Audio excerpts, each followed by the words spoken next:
There you go. Hello, everyone. Great. Hi, Ellen. Hi, Sonia.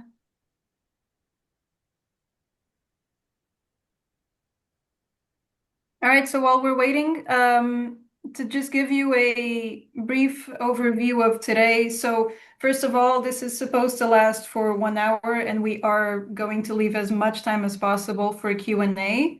So we're hoping to have around 30 minutes to answer any questions. First, you'll hear from our GNLI program directors, Dr. Diana Mason and Dr. Patsy Yates, who will be presenting on GNLI, its contents, and what their vision is for the program, their expectations from the scholars and from the applicants, and some of the highlights of the program as well. We will also hear from GNLI alumni and facilitator, Kat Schofield, who is the current facilitator for the WePro region. And she'll be telling us about her experience as an alumni, but also her experience now working with the WePro region. After that, we'll go into the Q&A. And of course, the goal of this session is to answer as many questions as possible and to, really make sure that you're familiarized with the program and that you have all the information you need before applying. If you're here, it means that you've started applying to GNLI. You're maybe just still gathering documentation or not sure about, the structure or how demanding it is. So that's what we want today, is to give you all of that information. So it's great that you're all here. I think we can go ahead and start. I will, if you have any questions, put them on the chat, and I will address them after this quick presentation. And we'll also right now skip to a video of the GNLI 2025 cohort, because they have a message for the GNLI applicants. They have a message for you.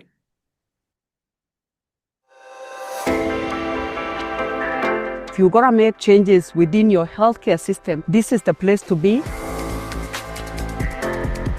You will feel humble and stretched and knowledgeable all at the same time. It's a great opportunity to connect and to learn from one another. It is really a professionally life-changing experience. Diría primero, confía en ti, es posible. El idioma no es una barrera. El inglés es posible para América Latina. We should lead the change. And to lead the change, the GNLI program is one of the best ways. It doesn't stop here. This is only the beginning. You are the future of healthcare. Go for it. Click that apply button right now.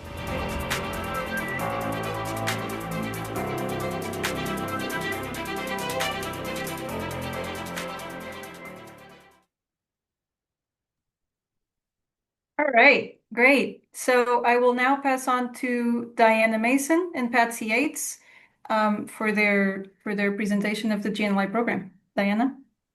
Thank you. And if we could have the first slide up there, please. Welcome to everyone. Good morning, good afternoon, good evening. It's very early in the morning where I am, but we appreciate your interest in the program. So the Global Nursing Leadership Institute has been around since 2009, but made some substantive changes in 2020 when COVID hit us, and we all had to adapt. And so what I'm going to do is describe with my colleague, Patsy Yates, what the program looks like today and what you can expect as if you are selected in this program. Next slide, please.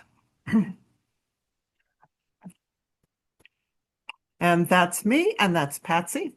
Patsy comes from Australia. I'm from New York, and we've been associated with this program for several years now. Next slide.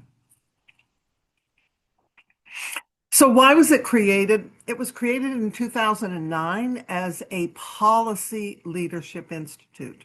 Policy, the focus, we realized that there were nurses in leadership positions who weren't at policy tables. And those tables are so important to setting the agenda for what nursing and healthcare will look like, that we wanted to develop the skills in policy leadership. So if you are on here and you are interested in developing your leadership skills, but you have no interest in policy, this program is not for you. We are looking for people who want to develop that policy leadership component. Next slide, please. And this makes the point that we make up 70% of the healthcare workforce, but we are often not at the decision-making tables. And this says high-level decision-making tables, but I would also include nurses are too often excluded from decision-making tables at the local level within their institutions or their healthcare organizations. And policies are set by healthcare organizations as well. So our aim is to get more nurses to those policy-making tables and to not just sit there, but to do something, to be influencing and shaping the important policy issues of our day. Next slide. So this is a strategic policy leadership program. We're aiming to build nurse leaders' skills. That we're already expecting you to be a nurse leader when you come to this program, but to build your skills in identifying key policy issues and solutions that, excuse me, contribute to the quality of care and the health, the well-being of nurses. And I would say, and first and foremost, contributing to the health of people. The health of people in your nations, in your regions, and in the world. And we do this by working with scholars first in their regions and then moving that to a global level of learning and targeting. So we do a lot of work with your WHO region. Teresa mentioned WIPRO, that's Western Pacific Regional Office of WHO. I'm in the Americas, Patsy's in WIPRO. And so each of you is in a WHO region, and we group scholars according to region. But then we all come together in Geneva. Next slide. So these are the aims of the programs, and actually what we know the program is able to achieve. That alumni do have when you finish this program, you have a better understanding of how to influence policy, how to work with key stakeholders, how to be a better negotiator, and how to frame and message issues to appeal to various stakeholders that will suit your negotiations, and to develop clear evidence-based policy messages, as well as to give you some insights into the political, health, and social care context of global policy. Next slide. So this is an overview of how the program is structured. If you are selected in this program, and I may say it's very competitive. Last year we had, I think, over 800 applications started. We only took, I think in the end, we had 30 people. Then we take between 30 to 35 a year. So it's very competitive. But if you're not in the game, you can't get the name. So if you don't apply, it's not possible to get in. So we want to encourage you to apply if the goals and aims of the program align with yours. But the 2026 cohort will begin in June with an a meeting that launches the program in June with all scholars on. And this is the only time we ask all of the scholars to be on at the same time, because the time zones are such that we know there are scholars who will be up in the middle of the night to be able to make this session, or very late at night, or much too early in the morning. So the purpose of that is just to kick it off, for everybody to get to meet each other, get an overview of the program with a little bit more detail. And then you will have 3 or 4 meetings in your region to get to know each other in your region. And these will be facilitated by a faculty member for your region. And Kat Schofield, as Teresa mentioned, is the regional faculty for the WIPRO region. And so Kat will be meeting with you for 3 or 4 times to have you work on things like how you're going to work together as a group, how you see yourself as a policy leader, what your goals are for the program. And then you will meet with the WHO regional office lead for nursing and midwifery, And that person will talk with you about the priorities for that region. You will then, in your group, be asked to identify what is a project, a regional project that the group wants to work on while they come to Geneva and then afterward. And so that module 1 culminates, ends with this preparation for you to be ready to start working is very intensely when you come to Geneva. And it also, that module 1 is also designed for you to brush up on things you may not be familiar with. We have a toolkit of readings and videos for scholars, and we leave it to you to determine which areas do you need to really beef up your knowledge and skills before you come to Geneva. So we call module 1 the preparatory phase. Then module 2 will be at the end of October, October 23rd to 30th. And it's an intensive week at a lovely chateau on the outskirts of Geneva. And it's a very intensive week. You do not bring family and friends. You have no time for them. We go and we start with, breakfast, and some scholars every morning get up very early and walk. Then they have breakfast, then they come over, and we start usually, I think it's around 9 o'clock, Patsy, if I'm remembering correctly. And then we go all day until dinner, and sometimes there's work after dinner. We also have a day at the World Health Organization, and you have a reception at ICN headquarters. This last year, we did it as a luncheon, and then the scholars got the rest of the day off to go shop in Geneva or to sightsee in Geneva or just to rest up, whatever you want to do. You have a free afternoon. Almost all meals are included at the chateau. The chateau is not a resort. It's actually an ecumenical institute where some students in theology come to study. So it's sort of a bare bones structure, but it's the perfect retreat center. Has stunning views. It's very relaxing. You are not distracted by cars and by traffic sounds and by a lot of people walking around or shops. But you will have the opportunity to take that in if you want to during your free time, if you want to go down to the main city in Geneva. And so after that very intensive week in Geneva, and by the way, that week is very hands-on. We do not lecture to you. We are your facilitators. We will maybe do a theory burst for 10 minutes, but then we're going to turn to you to apply that theory and to pull in your readings. And so we try to keep the lectures to a minimum. So it's really adult learning principles.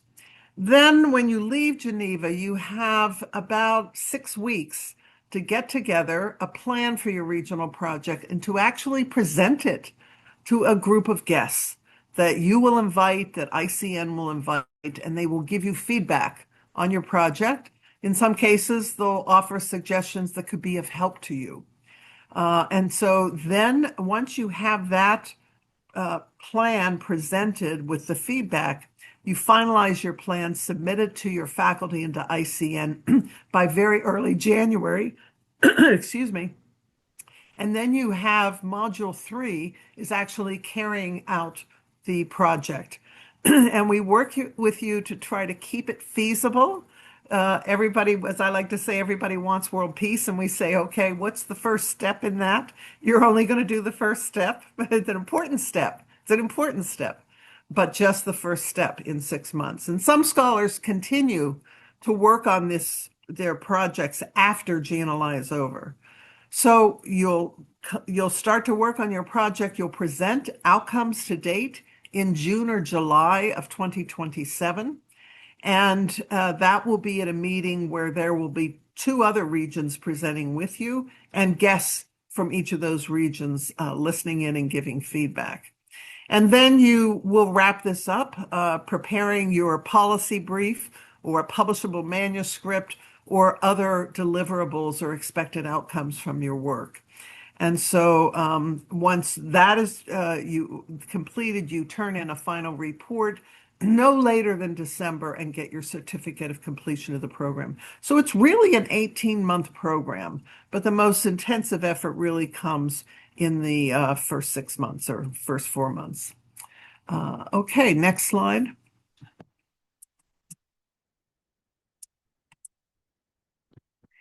Patsy, do you want to talk a little bit about the regional projects? Yes, and maybe the next slide after this one, I think Diana might show a little bit more if I recall. Oh no, maybe, sorry, just maybe it's not, that's the facilitators. Yeah, but in terms of, sorry, I'll just pick up on Diana's comments about a couple of things. I think that one of the most important features of GNLI is that we really base the approach on what we know about how people learn and how people really achieve good outcomes as adults. And that is, it's a very active learning approach that we use, which means that we do encourage you to bring your wisdom, to bring your experience, and to use that to work together as peers, to discuss and to critique and to debate. But the regional projects is actually a key piece, a key part of the learning activities that we have included to help you apply those learnings.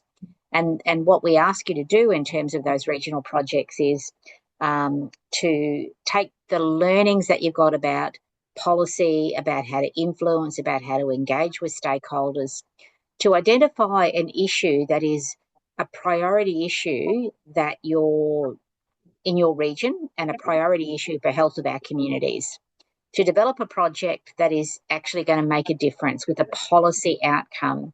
And our scholars in previous years have done a range of different things that have had significant impacts. So, they've done things like developed policy position statements on nurse migration.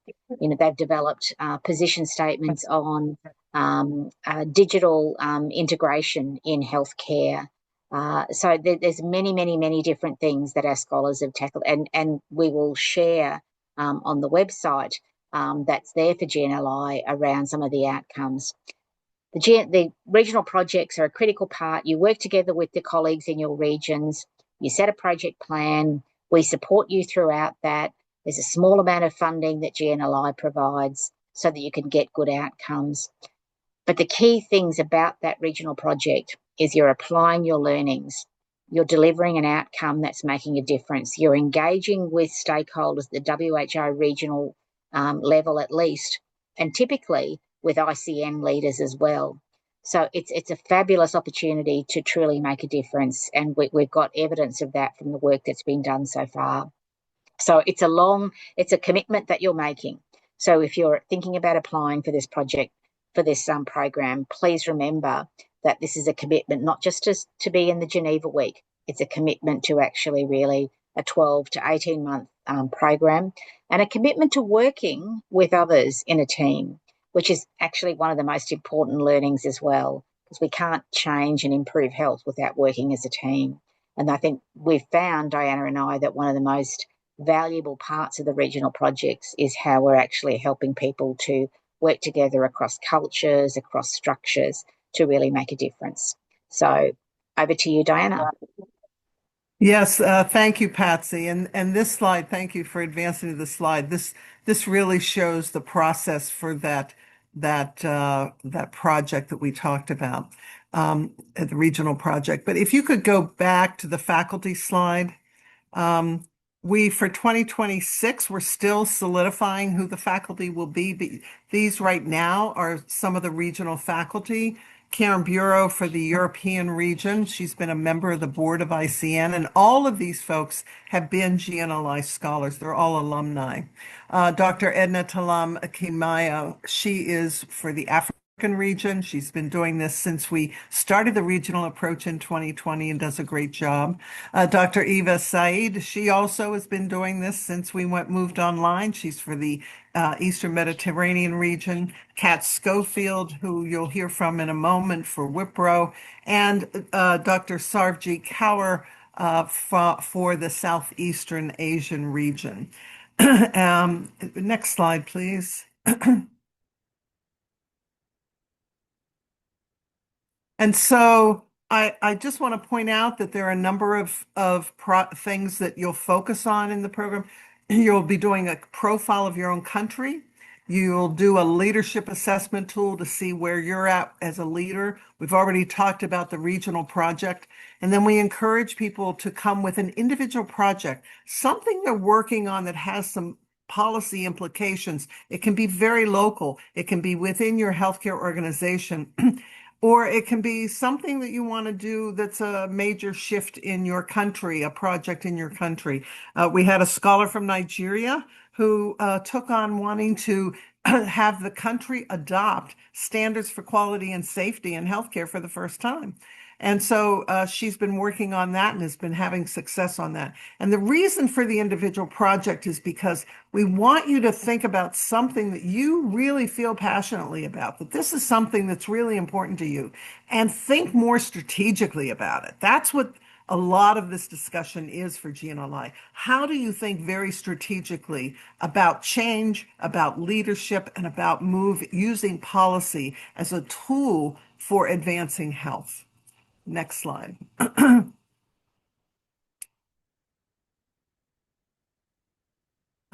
We talked about the week in Geneva. I just want to point out that the current chief nurse officer for WHO is Amelia Tuipulotu. She is a GNLI alumni.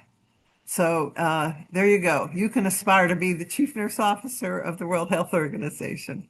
Yeah, we spend a very intensive day there. Yeah. Next slide. And the next. Next slide. Yeah. And these are, Patsy, you were talking about some of the topics. These are some of the topics. I want to point out that the European region, let's see, I think it was 2023, developed a focused on bilateral agreements and nurse migration. Their work has been incorporated into ICN's positions around nurse migration as well as WHO's. So there's the potential here for these projects to really have meaningful impact, which is what we want them to do. We don't want this to just be an exercise. We want it to be an impactful experience. And you can see some of the other topics. And next slide. One comment about is GNLI for you. There's somebody in the post in the chat who's posted about your being a new nurse. GNLI is not for new nurses. We are taking younger nurses, but you really have to have demonstrated that you're in some kind of a senior leadership position. It may be you're in a senior leadership position in a national nursing organization. So I would say go get some leadership experience under your belt and then come back. GNLI is a signature program for ICN, and I think it's going to be here for a while. So develop your plan now for how you're going to get the experience you're going to need to qualify for ICN. Teresa, what would you like to add? On the is GNLI for you? Well, any of this. Anything. Yes. No, I would say that, part of my job right now is to review the applications. I think we've received actually a lot of applications this year compared to previous years, and it's really interesting to see how it keeps growing. And of course, GNLI was very present at the ICN Congress in Helsinki, so there were a lot of people there that showed a lot of interest. So I would actually say that GNLI 2026 seems even more competitive because of how many people were at Congress, and we had a lot of testimonials, we had a lot of success stories, a lot, as you saw, the GNLI regional projects, we had 3 of them presented at Congress as well. So that really gets people talking, and we can see that the interest is there. So I would just say, make sure you have a really a really strong application. Yeah, and don't worry if you have any questions, just email us at gnli@icn.ch. We'll have the link there below at the end. Yeah, I think. And I want to underscore that it's really important that you have a very tight, it doesn't mean long, it means tight application. Because if every piece isn't in place with the competition that's there, if there's something that you don't have in place in your application, it's too easy then for us to say this is not a complete application, it's not moving forward. You may be a great candidate, but if your application doesn't show us that you've paid attention to every piece of this, it's not going to move forward. Also, you should know that we strive for balance from various countries in the region. So, for example, in the Americas, we could have a whole group of just Americans or Canadians very easily, and we do not want that. So we actually limit the United States and Canada to only 1 or 2 slots a year now. We want more applications from nurses in the Caribbean, although nurses in the Caribbean have been very engaged in GNLI over the years, and we have some strong cohorts there. So if there's a country that has already had a number of GNLI scholars and you're applying to, we're going to look at, well, what country has not had a lot of opportunity in the program? So if you are from for example, a South American country, and you're able to speak and understand English. Right now, the program is offered in English, and you must have a working knowledge of English. It may not be your first language, but you have to be able to understand and to speak English decently so that you're able to interact with your colleagues. So we welcome applications from countries that have been underrepresented in GNLI in the past. Okay. And if you could go to the next slide, I do want to encourage people really, I think Patsy mentioned this. The scholars consistently describe this experience as transformational. It just has shifted their whole perspective. It has shifted and enabled their careers. And if you go to the next slide, these are some examples I've already mentioned. Dr. Amelia Tuipulotu, who is the WHO Chief Nursing Officer. Vicki Tracy Wong is the first Chief Nurse Officer of Doctors Without Borders, Médecins Sans Frontières, and she was in the 2025 cohort. We have Charlotte McArdle, who is now the Deputy Chief Nursing Officer for the National Health Service in England. And we have a person who's very dear to our heart, Moafag Hashim. He's the president of the Sudanese Nursing Association and is every day putting his life in danger with what's going on in Sudan. He's thinking long term. He's looking at how do we rebuild nursing when this conflict is over. And maybe I'll let Kat Schofield, speak to her own story. Thank you. Thank you, Diana. Yes, as you can see, I did the GNLI in 2019, and I wasn't in this position at the time, or in the position of Executive Director of Nursing and Director of Services for the statewide mental health services in Tasmania, which is essentially the CEO. And it was a position that I was invited to take up following really my involvement in the GNLI program, not as a direct result, but I think I came back from the program with a greater confidence in my ability to lead, confidence in my understanding, my perception of things as a nurse strategically, but also in policy development and in reshaping systems to be much more person-centered and I mean, as Diana has said, the program is absolutely transformational in relation to those aspects of of myself really and others, and I've seen this in with others who've done the program in Australia and in the Whitbread region of how they grow after the program, and the opportunities that then arise. Since doing the program in 2019, I was invited to also review the mental health curriculum in Colombia, and gathered a team of people in Australia to help do that work. Was invited to present in Georgia around regulation because I'm also involved in regulation, and it's just been an amazing experience of connecting across the globe with like-minded people, but also recognizing the diversity and the cultural diversity that exists within the nursing profession. But within that diversity, the core values and the strength of what actually binds us together as nurses.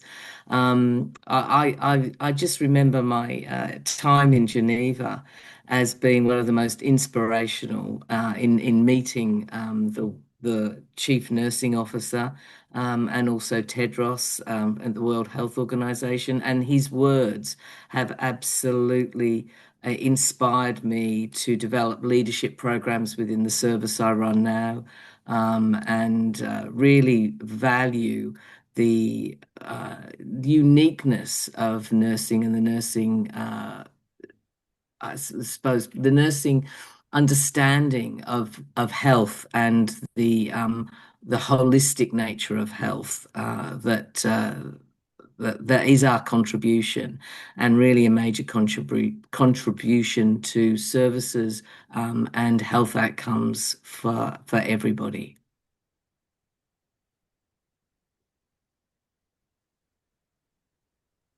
Thank you, Kat.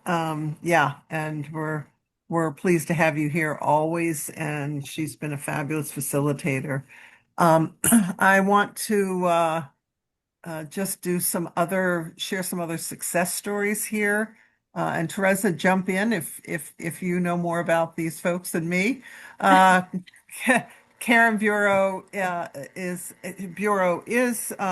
been one of our faculty facilitators, and she served as ICN second vice president. You've also got Perpetual Ofofi Mpofu, who was newly elected to the board of ICN and is now the third vice president. You have Dr. Chin-Min Chen, who became the only nurse legislator in Taiwan, and she's now also a board member of ICN. You've got who's been around since the first time, Professor Lian Huang. She served as ICN's third vice president for a time, and also served as faculty for GNLI. Dr. Myrna Abi Abdallah Doumet is from Lebanon, and she is now on the board of directors as well. And then we have Dr. Nan Haptham Chinlam Prasad, a board member from ICN from 2021 to 2025, representing Southeast Asia. And next slide. And these are just some of the testimonials that you can read about what people have said about the program.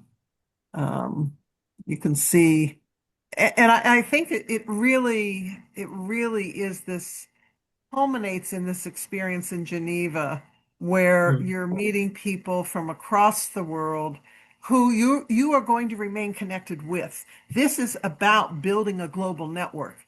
And when you finish the program, you are part of the GNLI Alumni Network, which they continue to meet. ICN now is incorporating them as resource people, expert resource people for the work that ICN needs to do.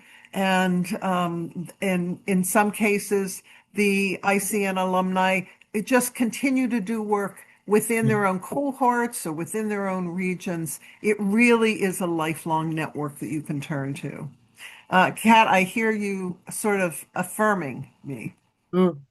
Yes, I mean, I'm thinking as well of the opportunities that actually present themselves once you become part of the alumni, and those networks that you develop. And I now find myself sort of like being an editor for a book that the ICN is developing. So things that I would never have imagined myself doing prior to doing the program. It opens up such a range of opportunities. And one of the things that I think I remember you saying, Diana, as well, was that when we were at the World Health Organization, was that you have to seize the moments. You have to gain the confidence to seize the moment and take the opportunities. And I think that again, thinking back onto the program, that is absolutely what it gives you, sort of like confidence to realize that you have to be putting yourself out there to seizing the moment, which often I think as nurses we tend not to do. We are very much behind the scenes often in the way that health services are structured. So actually taking the lead and realizing that our voice and empowering, being empowered by others, but also empowering ourselves to use that voice with such certainty is really what cuts across it. Certainly in the policy development, when we come in with such confidence and the surety that we know what we're saying, we know what we're doing, and we know the direction things should be taking. So yes, truly transformational. There's also a question in the chat from an anonymous attendee. What about nurses from Black, Indigenous, and people of color populations from North America? Often BIPOC nurses are excluded from these kinds of opportunities. No, not at all for GNLI. We welcome applications from people of color in North America in particular, but from all over. We are seeking diversity in our scholar group. It's too enriching to not have diversity. We must have the diversity in various ways. And I mentioned, it used to be that was mostly people who were, because we look for senior leaders, it was mostly older people. And we decided we needed to start getting some younger blood in here. So we define leadership looking at in a different way. So Moafag is a young man from Sudan, but he started the Sudanese Nursing Association. And so we were delighted to have him in. And certainly, if you are a person of color applying from Canada or from the United States, that would be we would look upon that quite positively. So, yeah. And then for the question about, for John from Ghana, that you've done this clinical work. I think, John, your question relates to, I'm not sure. Teresa, can everybody see his question? No, I can. No, okay. So he's worked in both NICU and orthopedics, and he says, I'm now shaping my leadership path. How does the GNLI program help someone like me translate clinical experience into broader leadership influence? Well, I would say that step of leadership is a step that you should be taking before you come to GNLI. If you already have a policy focus, a policy interest, and policy work that you've done, or you have a compelling reason to need to move into the policy space, then yes, GNLI should be for you.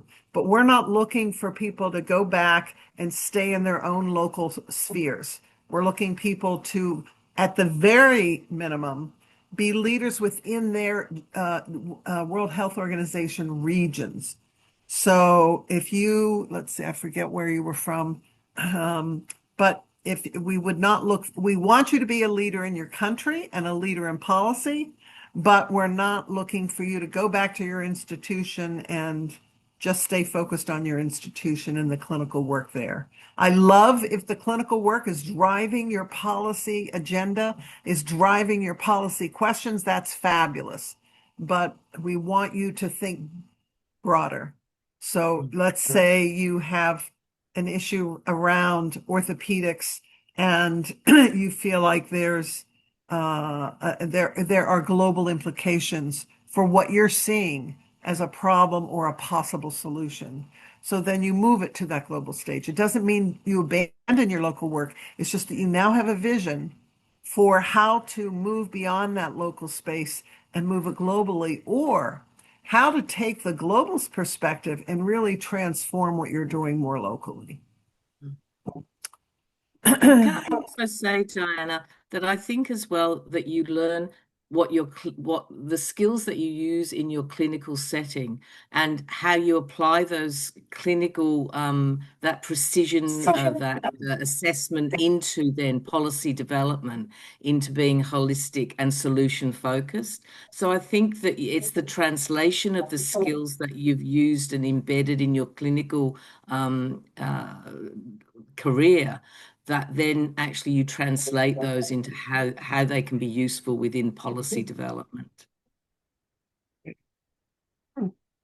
Laura, if you look down at your screen there, you should see a Q&A box, and that's where we'd like you to post any questions that you have. I'm going to go to Meseret from Ethiopia, and you're the Chief Executive Officer for the Ethiopian Nurses Association. That's fabulous. I love that already. My question is, do we need to prioritize WHO priority agendas, or our own country's priority agendas as a professional association? In Africa, Ethiopia, we have multiple pressing policy issues that we need to face to resolve. So for GNLI, it's your group that has to decide on what the issue will be for your regional project. But we would hope that in the program, you would be thinking about not an either or of what a professional association would do or WHO, but both. How partnerships can be developed, how collaborations can be developed to move a policy agenda forward. So for the regional project, you have to have consensus within your group. And we do a good bit of group work to try to help you build that consensus. I hope that answers your question. Then we have Anna Tazian from Montreal, Canada. One of my questions is, how is the program recognized globally among healthcare organizations' employers? If I'm not a graduate of the program, can I still get involved in mentoring opportunities based on my experience and leadership? Since you just answered the question I had regarding applications from Canada. Yes, in many cases now, applicants are being sponsored by their employers and their healthcare organizations. There is recognition of the benefits that it brings. And I think that's just increasing over time. I'm going to ask Teresa, though, maybe Teresa, you could speak to some of the other leadership opportunities at ICN and mentoring. Definitely. So thank you, Diana. We have recently launched, actually, again, during Congress, we launched the Leadership Center, ICN's Leadership Center, which essentially puts together all of our leadership and organizational development programs. So you have GNLI, which you're of course familiar with, but then you also have LFC, which stands for Leadership for Change.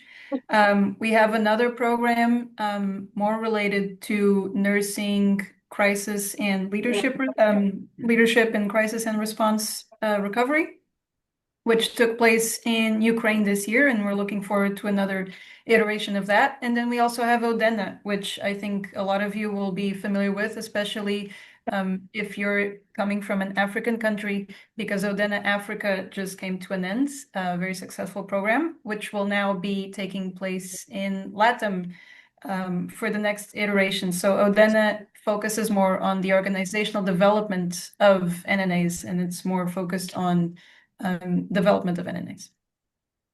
So the idea of getting involved in your National Nursing Association is a really good step forward. Yeah. My question is in relation to only 1 to 2 seats for North American applicants. Yes, only 1 or 2. So there is very uneven roles in nursing across the world. It's not the same role that nurses play. It's not the same education. And so we want to have the GNLI cohort reflect this diversity. And I'm an American, so I can say this. I know that Americans can be a handful. We can be way too domineering, and sometimes that's not good for group dynamics. And so when you find that you are the only person from the United States, or maybe only one of two from the United States, you're much more likely, I think, to sit back and listen and not try to show that you know everything. So I'm being rather blunt with that. But we really want to encourage more diverse representation in the Americas. We could fill all the slots with Canada and with the United States, and we don't want to do that. Can the project be based in the region? The region, yes, we ask for you're in your region when you're deciding on what your regional project will be. And it should be one that has a focus and is a priority for that region, based upon what the WHO representative in the region says are the region's priorities. Now, sometimes scholars can come up with something else. But if you really want support and uptick, I would highly recommend trying to align the project with WHO's priorities, with ICN's priorities, and with particularly the regional priorities. So we have a question from Favor James, a registered nurse with 2 years working experience in charge of home care agency facilitated by the hospital they work with. I was kept in charge because I brought the ID and made it possible. Does that count? So you would need to have to put a whole application together. And in that application, you would need to tell us what your focus is on policy. What is your passion? And then how does it relate to policy? And you're asked to identify one policy issue that you really want to focus on.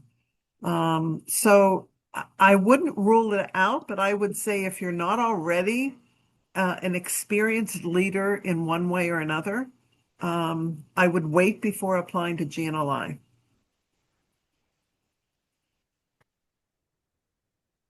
We have an anonymous, someone saying, I'm from India, currently working as a nurse practitioner, but if we are looking for a policy for MPs working independently, which is not there, not even in India, there are some countries which are in Asia region. If this course will address this need, and also I have one more doubt recommendation letters form where I need to get which is more applicable. I'm not quite sure I understand this. I can answer to the recommendation letters. So we don't have a recommendation letter form or a template. I think there have been a few questions about what's the difference between a reference letter and the letter of support. These are different documents that you need to submit. So the reference letter is like a recommendation letter. It should be written by a nurse leader in your network. Diana, I believe it can also be their employer, but we're looking for other nurse leaders, and it should attest to your expertise, to your capabilities, and to your qualifications as a nurse leader. The second document, the letter of support, must be submitted by your employer or written by your employer, and in that letter they should state that they will free you of your work duties to allow you to attend the GNLI program. So that includes freeing you of your duties to attend online sessions and freeing you to travel to Geneva for a week, meaning that they understand that you will not be able to work during that week because you're focusing on the program. I hope that answers the question. Good. Let's see. So on Cara May Francis's question, I'm a nursing officer from Ghana. My position is ward in charge. Am I eligible? You're eligible. Oh, please, my name is Osei Charles. Okay. You're eligible. What I want to impress upon you is whether you're selected has a lot to do with what the competition is and who your competition is. And your competition, if you're from Ghana, is going to be the Afro region. And ICN has done some fabulous work in Africa through the ODENA project that Teresa mentioned, working with national nursing associations. And last year, Patsy, I don't know if you remember how many applications we got from Africa. I want to say it was at least 40, 30, 40, 50. Yeah, at least. Yeah, a very large number. It's a very active region where many people are interested in GNLI. So it is very competitive because we have to have people from all over from every region. So we can only select a certain number, unfortunately. We would love to offer more, but it is very competitive. Yeah. And then for Boshra, about leaders who are not working in a government sector, what about those folks? Can they affect people globally? Absolutely. And this is not just, policy is not just done by governments. Policy is done within your organizations, communities develop policy, professional organizations develop policy. Any employer has its own policy. So we're talking general policy here, although there is an emphasis in GNLI on public policy, governmental policy. So it should be fine. We want people both in and out of the government sectors. So just make it clear what your background is. And for Shelley, a nurse leader with extensive experience in education and leadership, but limited direct involvement in advocacy and health policy at local, state, or national levels. I'm trying to decide whether to apply to the ICN Global Nursing Leadership Institute or to a state health policy fellowship. Given my goals to build strong foundational policy and advocacy skills, while also positioning myself to influence health and health policy, nursing policy across settings, which type of program would you recommend I pursue at this stage of my career? Well, I don't know what's available at the state level. And I don't know where you live, but my suggestion would be if there's an option to do the state health policy fellowship, I would start with that and then come back. After you finish that, come and apply for GNLI and move your focus more globally. I hope that helps. No, be a student. This is not for student nurses, Laura. I'm assuming that's a bachelor's of nursing program. Sonia Dawson, I'm not sure if this is for me yet, but was encouraged to see someone from Médecins Sans Frontières as a previous scholar. I am a nurse academic and researcher and based in Australia. However, my passion is related to global health with an international humanitarian NGO, yes. And I have had 12 plus years working in a leadership position in West African region. I'm currently located in Australia, but how would that work if I was interested in focusing on global health policy within the NGO rather than Australian health policy? I think that's fine. I am looking to being a director on the board of the NGO with which I worked for many years. You sound like a really strong candidate, Sonia. Patsy, or Teresa, any reflections? No, we have had scholars in the past who have, exactly that sort of situation. They might live in a particular country, but their work is regional, global in other ways. That's perfectly fine. Just describe that in your application. The application is very, very clear as to the questions we're looking for to be able to select the people who are going to get the most out of this program. So, but it sounds like that's a good background. Mm. And Asaya Ibrahim, what should be in a letter of support to be convincing to get selected? A letter of support from a general recommendation. You want somebody who's going to speak to the fact that you are an extraordinary person, that you go above and beyond, and that you meet the challenges that are in front of you, and that you have this policy interest, and that you deliver, and you are a change maker. From your employer, as Teresa was indicating, you need your employer to say, yeah, I'm totally behind this person coming to GNLI, and I will accommodate the person's schedule for the program. So when you need off that week in Geneva, but also when you need the 2 hours for the virtual sessions during Module 1 and the time to work on your project during the third module, that you've got an employer that's going to be supportive. So that really makes a difference. Also, we have had strong applicants who send in a letter of support that's actually a recommendation for a different program. They just use the same letter. That does not suit you well. That person did not make it through. So you want to make sure everything's lined up well. And then let's see. Teresa, do you want to take the credentials piece on English proficiency?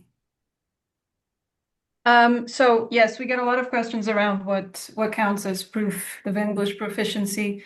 I would say that if you are from a country whose first language is English, then of course you will just check that option in the application form, so you won't need any proof of proficiency.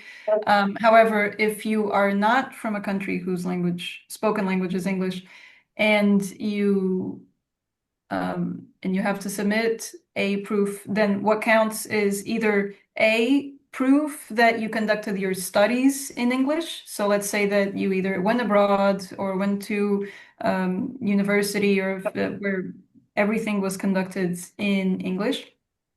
But we also accept your standard English certificates like IELTS and TOEFL, and all of those. So if you studied in English, it's easy. You can just submit proof of that. It also never hurts to have your reference letter state that you have strong English skills.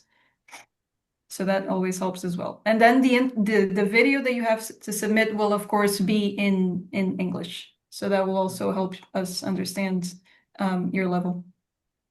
And we will be conducting brief interviews of the finalists by Zoom. And so you're going to need to show us that you are proficient in English. But the first pass is those tests, or the criteria that Teresa just mentioned. To Anonymous on if an NNA is willing to sponsor a spot, does it count towards the 30 spots? It does count toward the 30 spots. So we select 30 to 35 people. We shoot for 35 because usually two or three scholars fall off for one reason or another. However, and I'm going to ask Teresa to speak to this, we have a limited number of bursaries for people from low-income countries. We ask you, how are you going to pay for this program? And if you can say your NNA is willing to sponsor or to pay for you, that's really a plus. You still would have had to make the cut. We don't look at who's going to pay first. We look at, are you qualified for this program? And then we look at how are you going to pay for it? And we have a limited number of bursaries. Teresa, do you want to speak to bursaries? Yes, thank you. So we have usually a maximum of 10 bursaries that we give out. Bursaries are for low and lower middle income countries. We've had several questions around, do we need to apply for a bursary separately? That's not the case.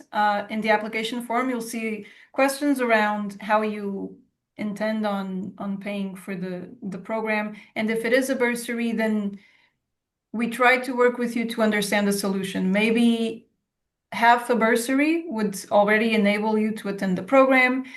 Maybe your main concern is about purchasing the flights, and maybe ICN can work with you in that regard. But when it comes to full bursaries, which includes the tuition fees, the travel and the visa expenses, we only give 10 of those per year. And they go to low and lower middle income countries, but of course you have to express that you have that need. And then it's also a matter of there's a lot of people applying to bursaries, especially within regions. So take that into consideration as well. The bursaries, the GNLI program is competitive, but the bursaries are also very, very competitive because a lot of people want a bursary. Good, thank you. And to Winnie and Makwenda, so I would answer, she asked, does this mean only those nurses in leadership positions at this moment stand a chance of being selected for this program? No. If you have been the chief nurse officer of your country and you're now in transition and on faculty at a university, certainly we would consider you a leader. You don't have to be the dean to be in this moment to be the leader. You just need to be able to look, we are targeting chief nurse officers of countries, deans of schools of nursing, regulators for nursing in their country. We're targeting business leaders. And that was, I think, another question here, Banji Sabanda. What is the criteria for nurse leaders who are either business owners or entrepreneurs? We welcome business leaders, entrepreneurs. You can be self-employed. You're going to need to think about your letter of your letter of recommendations and who's going to sign off that you're going to get release time. You can sign your own letter, I guess. So we really are looking for people who have the leadership experience and can bring that experience in a deep way to GNLI with wanting to learn more about policy and ramp up what they can do with policy. And Favorite James, this is a great question. How does GNLI support transition into nurse consultancy? So when you're done with this program, we have been encouraging people to apply to be a certified global nurse consultant. It's now True Merit. It used to be CGFNS. True Merit is what it is now. They certify nurses. They do the exams for nurses coming from other countries into the United States and elsewhere. They have a certification process, and it's rather cumbersome right now. I'm certified. Patsy's certified. I think Kat's certified as well. I think most of the faculty are certified. That we're now saying is important. It's good. You can do that. But you qualify for being in ICN's Bank of Nursing Experts, which it has just launched. And so part of what we have incorporated into GNLI and will be doing even more so, incorporating it into GNLI when we come to Geneva in the fall, is what is the role of the consultant? And so some of the exercises will have you serving as a consultant during the week. So yeah. So hopefully. And now we have the last question because we're way over time. So from Hamdi Jama, I'm not currently working with any organization, but I am eager to apply my skills to policy work. They just graduated this year with a master's in health service management. Very interested in this. Could my application be considered? Absolutely can be considered. Absolutely. Yeah. Yeah. Same thing with the director of nursing, regional referral hospital. It really depends upon who you're up against. We look to have balance of scholars in each region. Teresa. Great. Done. Great. I think, sorry that we're a little over time, but there were a lot more questions than we anticipated. I guess, yes, the overall message today is that please go and complete your application. We'd be honored to review it. We will be sending you a few more reminders until January 9. That's the deadline. 9 January 2026. We will be closing the applications. If you have any questions on the attachments or the documentation that you need to submit or even the video, please contact me, gnli@icn.ch. There you go. Or any other questions, and we'll make sure to answer them. We're going to go now. Thank you so much for joining. Diana, Patsy, Kat, do you have any last words? None from me. Patsy? No, thank you so much, everyone, for joining and for the really great questions. And we look forward to receiving your applications.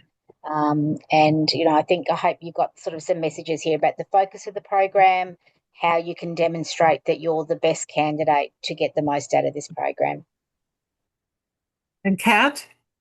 Oh, just fabulous to see so much interest in the program, and particularly I saw a number of people from Australia, so I'm really looking forward to seeing those applications and working with those people next year. Great. All right, thank you, everyone. I think we'll